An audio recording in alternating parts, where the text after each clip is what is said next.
Hey friends, അസ്സലാമു അലൈക്കും. ചിലർ നമ്മളെ സമീപിക്കുമ്പോൾ അവർ നമ്മളോട് ഒരു വാക്ക് പറഞ്ഞില്ലെങ്കിലും അവരെ കാണുമ്പോൾ തന്നെ നമ്മുടെ ഹൃദയം ശാന്തമാകുന്നതായിട്ട് നമുക്ക് ഫീൽ ചെയ്യാറുണ്ട്. മേ ബി അത് അവരുടെ മുഖത്തുണ്ടാകുന്ന ഒരു പ്രകാശം അല്ലെങ്കിൽ നൂർ ആയിരിക്കാം കാരണം. നൂർ എന്നത് നമ്മുടെ ഔട്ടർ ബ്യൂട്ടി അല്ല, അത് ഈമാനിൻ്റെ, ശുദ്ധമായ ഹൃദയത്തിൻ്റെ, അള്ളാഹുമായുള്ള ബന്ധത്തിൻ്റെ അടയാളമാണ്. പലരും പറയാറുണ്ട്, എനിക്ക് മുമ്പുണ്ടായിരുന്ന ആ ഒരു നൂർ ഇപ്പോൾ ഇല്ല എന്ന്.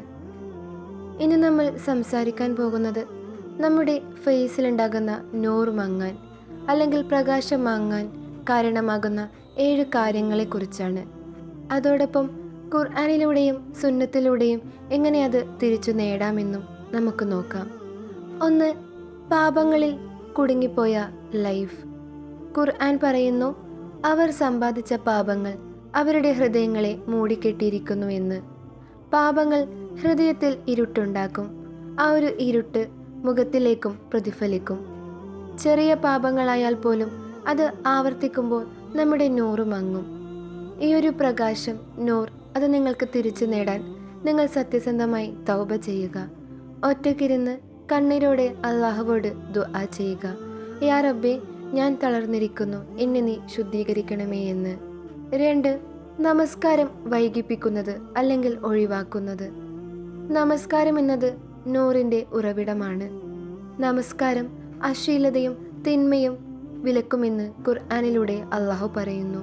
നമസ്കാരം നമ്മൾ ഒഴിവാക്കുമ്പോൾ അല്ലെങ്കിൽ നമസ്കാരത്തിൽ നിന്ന് വിട്ടുപോകുമ്പോൾ നമ്മുടെ മുഖത്തിലും നമ്മുടെ ലൈഫിലും ഉണ്ടാകുന്ന പ്രകാശം മങ്ങുന്നു. അത് തിരിച്ചു നേടാൻ വേണ്ടി നിങ്ങൾ സമയം പാലിച്ച് നമസ്കരിക്കുക. ഫജ്ർ നമസ്കാരം മുടങ്ങാതെ നിർവഹിക്കുക. സുജൂദിൽ ദീർഘമായി ദുആ ചെയ്യുക. 3. ഖുർആനിൽ നിന്ന് അകലുന്നത്. ഖുർആൻ എന്നത് നൂറാണ്. ഖുർആൻ ഇല്ലാത്ത ഹൃദയം വെളിച്ചമില്ലാത്ത മുറി പോലെയാണ്. അതുകൊണ്ട് തന്നെ നിങ്ങൾ ദിവസവും ഖുർആനിലെ 5 ആയത്തുകളെങ്കിലും പാരായണം ചെയ്യുക.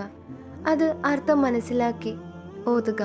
രാത്രിയിൽ ഒറ്റയ്ക്കിരുന്ന് ഖുർആൻ പാരായണം ചെയ്യുന്നത് ശീലമാക്കുക. 4. ഹൃദയത്തിൽ വെറുപ്പും അസൂയയും കൊണ്ടു നടക്കുന്നത്. വൃത്തിയില്ലാത്ത അല്ലെങ്കിൽ ഈമാനില്ലാത്ത ഹൃദയത്തിൽ നൂർ പ്രവേശിക്കുകയില്ല. അതുകൊണ്ട് തന്നെ നിങ്ങൾ മറ്റുള്ളവർക്ക് മാപ്പ് കൊടുക്കുമ്പോൾ അല്ലെങ്കിൽ ക്ഷമിക്കുമ്പോൾ അത് മനസ്സിൽ നിന്ന് തന്നെ ചെയ്യുക. അതുപോലെ യാ അല്ലാ, എൻ്റെ ഹൃദയം നീ ശുദ്ധീകരിക്കണമേ എന്ന് നീ ദുആ ചെയ്യുക. മറ്റുള്ളവർക്ക് വേണ്ടിയും നിങ്ങൾ ദുആ ചെയ്യുക. 5. ദുനിയാവിനോട് അമിതമായി അടിമയാകുന്നത്. പണം, സ്റ്റാറ്റസ്, സോഷ്യൽ മീഡിയ ഇവയെല്ലാം നിങ്ങളുടെ ഹൃദയത്തെ ഭാരപ്പെടുത്തും. ദുനിയാവിലെ ജീവിതം വഞ്ചന മാത്രമാണെന്ന് ഖുർആനിലൂടെ പറഞ്ഞിട്ടുണ്ട്. അതുകൊണ്ട് തന്നെ നിങ്ങൾ ഈ ഒരു ദുനിയാവിൽ ലളിതമായി ജീവിക്കുക. ദാനം ശീലിക്കുക. നന്ദി പറയുന്ന ശീലം പതിവാക്കുക. 6. നാവിൻ്റെ പാപങ്ങൾ. കുറ്റം പറയുക, കള്ളം പറയുക, കടുത്ത വാക്കുകൾ ഉപയോഗിക്കുക. ഇവ നിങ്ങളുടെ മുഖത്തിലെയും നിങ്ങളുടെ ലൈഫിലെയും നൂർ കവർന്നു കൊണ്ടുപോകും. അതുകൊണ്ട് തന്നെ നിങ്ങൾ കോപം വരുമ്പോൾ നിശബ്ദതയെ സമീപിക്കുക. നല്ല വാക്കുകൾ മാത്രം പറഞ്ഞു ശീലിക്കുക.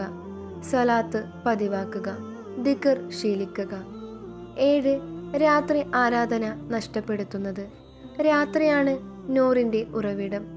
രാത്രിയിൽ അവർ വളരെ കുറച്ചാണ് ഉറങ്ങിയിരുന്നത് എന്ന് ഖുർആനിലൂടെ പറഞ്ഞിട്ടുണ്ട്. നിങ്ങൾ ഓരോരുത്തരും തഹജ്ജുദ് നമസ്കാരം അത് 2 റക്അത്താണെങ്കിലും ശീലിക്കുക. രാത്രി ദുആ ചെയ്യുന്നത് പതിവാക്കുക.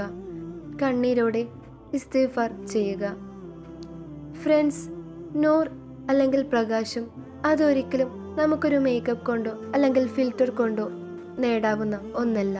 അത് അള്ളാഹുവിനോടുള്ള അടുപ്പം കൊണ്ട് മാത്രമാണ് നമുക്ക് ലഭിക്കുന്നത്. അതുകൊണ്ട് തന്നെ നിങ്ങൾ ഓരോരുത്തരും ഇന്ന് തന്നെ തീരുമാനമെടുക്കുക. എൻ്റെ ഹൃദയം ഞാൻ ശുദ്ധീകരിക്കും, എൻ്റെ മുഖത്തിലെ നൂർ അത് ഞാൻ തിരിച്ചു നേടുമെന്ന്. അള്ളാഹു നമുക്ക് ഹൃദയത്തിലും നമ്മുടെ മുഖത്തിലും നമ്മുടെ ലൈഫിലും നൂർ നൽകട്ടെ. അസ്സലാമു അലൈക്കും വറഹ്മത്തുള്ളാഹി തആല വബറകാതുഹു.